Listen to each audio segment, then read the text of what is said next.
નમસ્કાર.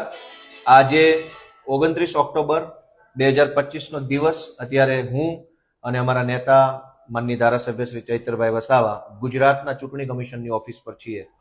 આજે ગુજરાતના ચૂંટણી કમિશનર દ્વારા એક બહુ જ મહત્વની મીટિંગ બોલાવવામાં આવી હતી અને આ મીટિંગમાં આમ આદમી પાર્ટીના પ્રતિનિધિ તરીકે હું અને ચૈતરભાઈ ઉપસ્થિત હતા. ગુજરાતની અંદર SIR સ્પેશિયલ ઇન્ટેન્સિવ રોલ બનાવવા માટે જઈ રહ્યા છે, રિવિઝન કરવા માટે. અને એટલા માટે આજે આ ગુજરાતની મતદાર યાદી સુધારણાના કાર્યક્રમની અંદર જનતા વતી સૂચન અમે આપ્યા છે. સરકારનું એવું કહેવું છે, ચૂંટણી પંચનું એવું કહેવું છે કે ગુજરાતની આખી મતદાર યાદી જે છે એની અંદર સુધારો કરવામાં આવશે, ફેરફાર કરવામાં આવશે. એક વ્યક્તિનું ફોર્મ ભરવામાં આવશે નવેસરથી અને નવેસરથી એક વ્યક્તિનું મતદાર યાદીમાં નામ લખવામાં આવશે. આવું કરવા પાછળનું કારણ એમણે એમ બતાવ્યું છે કે સ્થળાંતર થઈ ગયેલા મતદારો, મૃત્યુ પામેલા મતદારો, ડુપ્લિકેટ મતદારો, એક જ વ્યક્તિનું 2 વખત નામ હોય એવા મતદારો કે અન્ય કોઈ કિસ્સાઓ બન્યા હોય, આ તમામ કિસ્સાઓમાં જે કંઈ ફેરફારો મતદાર યાદીમાં થયા હોય એનો સુધારો કરવા માટે થઈ અને SIR કરવામાં આવવાનું છે. આપણને ખ્યાલ છે કે બિહારમાં હમણાં જ SIR ની પ્રક્રિયા કરવામાં આવી અને ખૂબ ઉબાળો થયો. તો આમ આદમી પાર્ટીએ પૂરી રીતે તૈયારી કરી અને આજની મિટિંગમાં મહત્વની 2-4 બાબતોનો પ્રશ્ન ઉઠાવ્યો છે. જેમાં અમારા નેતા ચૈતરભાઈએ એક મહત્વની વાત રજૂ કરી કે ચૈતરભાઈ અને ગામડાના વિસ્તારોની અંદર અનેક લોકો શહેરોમાં માઇગ્રેટ થઈને રહે છે. એમનું ગામડાની મતદાર યાદીમાં પણ નામ છે, શહેરોની મતદાર યાદીમાં પણ નામ છે. તો આ SIR કર્યા પછી 2 માંથી એક જ જગ્યાએ નામ રાખવા માટે શું વ્યવસ્થા છે? તો ચૂંટણી પંચ પાસે એનો કોઈ જવાબ નથી. એવો એક બીજો પ્રશ્ન પૂછવામાં આવ્યો કે ગુજરાત ઇન્ડસ્ટ્રીયલ સ્ટેટ છે, ઔદ્યોગિક રાજ્ય હોવાના કારણે ગુજરાતના લગભગ જિલ્લાઓની અંદર GIDC અને મોટી મોટી કંપનીઓ અને મોટા મોટા ઉદ્યોગો છે. આ ઉદ્યોગો કંપનીઓમાં ઉત્તર પ્રદેશ, રાજસ્થાન, બિહાર કે અલગ અલગ રાજ્યો, મધ્યપ્રદેશના માણસો ત્યાં મજૂરી કરે છે. એ મજૂરી કરતા લોકોના હજારોની સંખ્યામાં નામ મતદાર યાદીમાં ભાજપ દ્વારા નાખી દેવામાં આવ્યા છે અને ચૂંટણી ટાણે કંપનીના માલિકોને દબાવીને એ મજૂરોના મત ભાજપની અંદર જાય એવી વ્યવસ્થા આખા ગુજરાતમાં ઊભી કરેલી છે. અમે આજે ચૂંટણી પંચને પ્રશ્ન પૂછ્યો કે ઉત્તર પ્રદેશની મતદાર યાદીમાં પણ નામ હોય અને રાજકોટની GIDC માં રહેતા મજૂરનું નામ રાજકોટમાં પણ હોય તો બંને નામ ચેક કેવી રીતે કરશો? આ પ્રશ્નનો ગુજરાતના ચૂંટણી પંચ પાસે હાલમાં કોઈ જવાબ નથી કે આવું ચેક કેવી રીતે કરવાનું. અમે પૂછ્યું કે કરોડો રૂપિયાનો ખર્ચો કરીને, હજારો માનવ કલાકો બગાડીને આખા રાજ્યનું વહીવટી તંત્ર આની અંદર લાગી જવાનું છે. એક માણસ લાઈનમાં ઉભો રહેવું પડશે.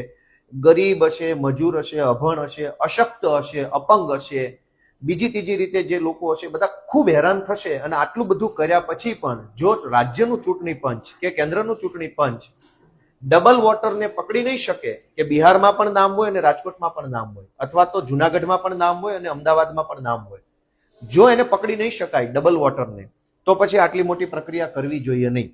મેં પુરાવા તરીકે મારા હાથમાં એક પુરાવો છે. આ પુરાવો મેં રજૂ કર્યો. આ બે ફોટો ઢાંકી દઉં છું. આ ફોટો ગુજરાતના એક મહિલાનો છે. આ મહિલાનું નામ એક જ મકાનમાં 3 વખત નોંધાયેલું છે. પોતાના ઘરમાં 3 વખત આ બેન મતદાર છે. એક મહિલાનું આ ચૂંટણી કાર્ડ લઈને મેં રજૂ કર્યું અને ચૂંટણી પંચના જે મેન સાહેબો હતા એને જોઈને ખાલી મારી સામે સ્માઇલ કરી. એની પાસે કોઈ જવાબ જ નથી કે ગોપાલ ઇટાલિયાનો 3 વખત મતદાર યાદીમાં નામ છે. એ જ ફોટો પણ એનો, એ સરનામું પણ એનું, એ ઘર નંબર પણ એનો, અને 3 વખત મત એને અધિકાર મત આપવાનો મતદાર યાદી પ્રમાણે મળ્યો. તો આખી SIR ની જે પ્રક્રિયા થઈ રહી છે એની અંદર આમ આદમી પાર્ટીને તમામ સૈનિકોને સૂચના આપવાની છે આવનારા દિવસોમાં કે આપણે બધાએ મત રક્ષક બનવાનું છે અને મત રક્ષક બની ગુજરાતમાંથી એક પણ માણસની વોટ ચોરી ન થઈ જાય, વોટ કાપી ન જાય ભાજપ, એના માટેની પૂરતી કાળજી રાખવાની છે. ગામડે ગામડે એક વ્યક્તિ સુધી પહોંચી દરેકનું નામ નવી મતદાર યાદીમાં આવી જાય એ માટેની અમારી પૂરી તૈયારી છે. ભાજપને જે પ્રયત્ન કરવા એ કરી લે, પણ આ વખતે એનું હારવાનું ફરજિયાત છે, કેમ કે આ વખતે આમ આદમી પાર્ટી બેઠી છે. આમ આદમી પાર્ટી છે ત્યાં સુધી કોઈ પણ પ્રકારની ગેરરીતિ થવા નહીં દઈએ. વધારે વિગત અમારા ચૈતરભાઈ વસાવા કહેશે.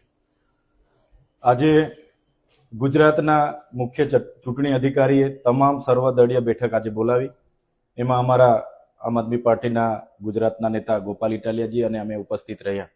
અમે બંને ધારાસભ્ય એટલા બધા ગુજરાતની જનતાને લઈને ગંભીર હતા કે અમે કીધું કે હમણાં સુધી જે લોકો મૃત્યુ પામતા હતા, જે વહુને આપણે લગ્ન કરીને લાવતા હતા, તો એ રૂટિન પ્રક્રિયામાં એ નામ ચડી જાય ને મૃત્યુ પામે એનું નામ કમી કરી દેતા હતા.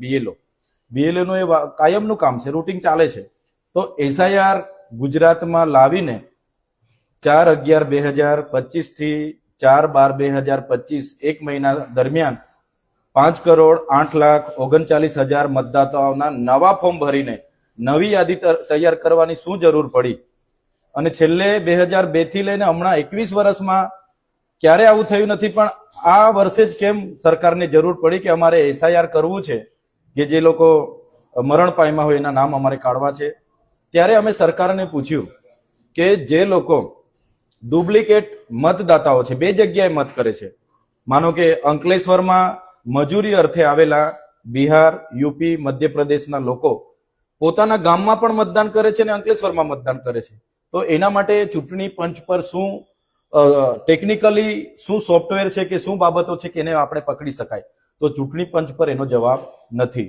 બીજું, એક જ મહિના માટેનો આ કાર્યક્રમ છે અને આખી મતદાર યાદી નવી બનાવવાની છે.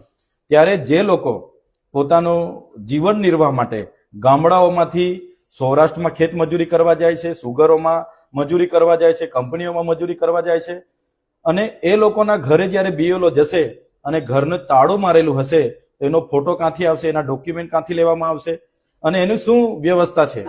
ત્યારે ચૂંટણી અધિકારી પાસે એનો જવાબ નથી. એ જ પ્રકારે અમે કીધું કે બોર્ડર વિલેજો છે ગુજરાતમાં, ઘણા મધ્યપ્રદેશ, રાજસ્થાન અને મહારાષ્ટ્રની બહેનોને વહુ બનાવીને અહીંયા લાવવામાં આવ્યા છે અને ઘણી અહીંની બહેનોને ત્યાં પણ લગ્ન કરીને આપ્યા છે. ત્યારે એમના પુરાવા કઈ રીતના આપણે મહિનાની અંદર ભેગા કરીશું? ત્યારે ત્યાંની યાદીમાં પણ નામ છે, તે કમી કઈ રીતના થશે? અહીંની યાદીમાં ઉમેરીશું કે કઈ રીતના સિસ્ટમ છે? એનો જવાબ ચૂંટણી પંચ પર નથી. ત્યારે જે 5,08,39,000 મતદાતાઓની નવી યાદી બનાવવાની જે તજવીજ આ ગુજરાત સરકારે હાથ ધરી છે, એ માત્ર ને માત્ર ગરીબ, વંચિત, દલિત, પીછડા અને મજૂરી વર્ગના લોકો, ગામડાના લોકો, જે વૃદ્ધ છે, વિધવા છે, ત્યક્તા છે, એવા લોકોને આમાં ખૂબ જ મોટા પ્રમાણમાં હેરાનગતિ થવાની છે. મહિનાની અંદર એ લોકો સૌરાષ્ટ્રથી પોતાના ગામે આવશે ચૂંટણી મતદાન યાદીમાં નામ ઉમેરવા માટે? શું એ લોકો રજા પાડશે કંપનીમાં? શું એ લોકો સુગરમાં અઠવાડિયું રજા પાડીને ઘરે જવાના છે? નથી જવાના. ત્યારે આવી ગંભીર બાબતોમાં પણ જે રૂટિન પ્રક્રિયા ચાલે છે એને ફ્રીજ કરી દેવામાં આવી છે અને આખું જે એસઆઈઆર ના નામે જે પ્રજાના ટેક્સના અબજો રૂપિયાનું રાંધણ થવાનું છે, લાખો માનવ કલાકો આમાં બગડવાના છે, અધિકારીઓ આમાં હેરાન થવાના છે. ત્યારે સરકારને અમારે વિનંતી છે, સરકાર આમાં કોઈ ગંભીરતા નથી, એની પાસે કોઈ ટેકનોલોજી નથી કે કોઈ લિંક નથી કે ડુપ્લિકેટ વોટરોની સ્કીનિંગ કરી શકાય. ત્યારે સરકાર આ બધી કરવાની જગ્યાએ જે રૂટિન પ્રક્રિયા ચાલે છે એ કરે. અમે અમારા તમામ બીએલએ અમારા બૂથ લેવલના એજન્ટો છે એમને અમે સજાગ કરી દઈશું.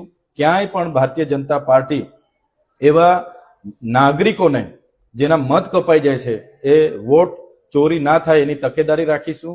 અને જે પ્રકારે ચૂંટણી પંચનો રવૈયો રહ્યો છે, હમણાં આવનારા દિવસોમાં સ્થાનિક સ્વરાજની ચૂંટણી આવવાની છે. હમણાં તમે જોયું હશે 15 મ્યુનિસિપલ કોર્પોરેશનો, 80 જેટલી પાલિકાઓ અને 250 જેટલા તાલુકા પંચાયતો અને 32 જેટલા જિલ્લા પંચાયતોની ચૂંટણી આવવાની હતી.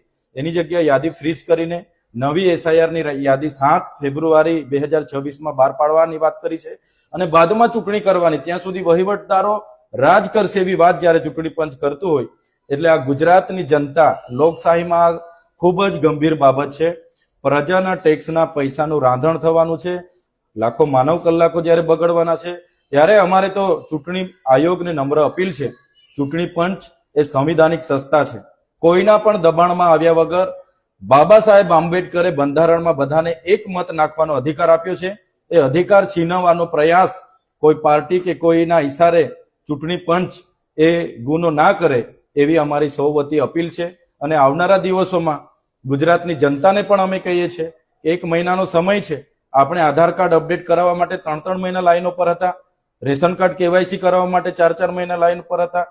ત્યાં નેટવર્કો નથી, ગામડાઓના એન્ટરલ એરિયામાં આ બધી તકલીફો ઊભી થવાની છે. ત્યારે બધા જ તકેદારી રાખે અને આ એસઆઈઆર ના નામે આપણો મત આપવાનો અધિકાર છીનવાઈ ના જાય એ માટે આપણે બધા સજાગ રહીને આનો સામનો કરવા માટે પણ તૈયાર રહેશો એવી સૌને હું અપીલ કરું છું.